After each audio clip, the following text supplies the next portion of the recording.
Jeremy Fowler, ESPN, talking about what Todd Monken will mean for the Browns offense. The passing game, I believe, will be better. I do.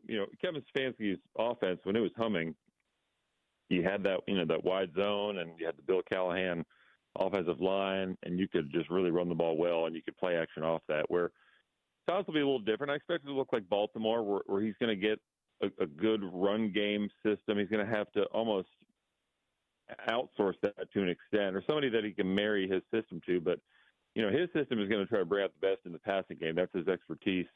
So he'll need a really good run game coordinator, offensive coordinator to help him with the running game part, and just kind of have the two married together.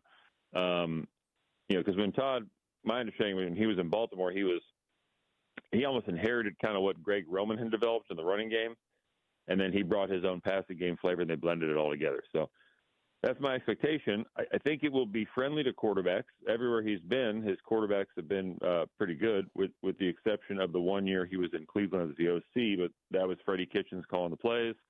That was a mess of a situation, and that's totally different, a different story for another day. But, I think it will be a positive.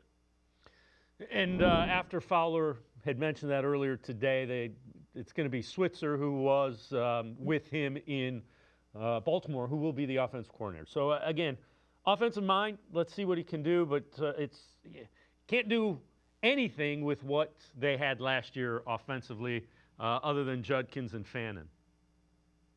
That's what kind of excites me about this hire, because in Monken, you're not buying a philosophy. He's not just bringing his system and he's going to force players into. He's very malleable. If you look at what he was doing in Tampa, running an Air Coryell, 7-step, huck it and chuck it, compared to what he was running in Georgia with Stetson Bennett, then what he was running with Lamar Jackson in Baltimore.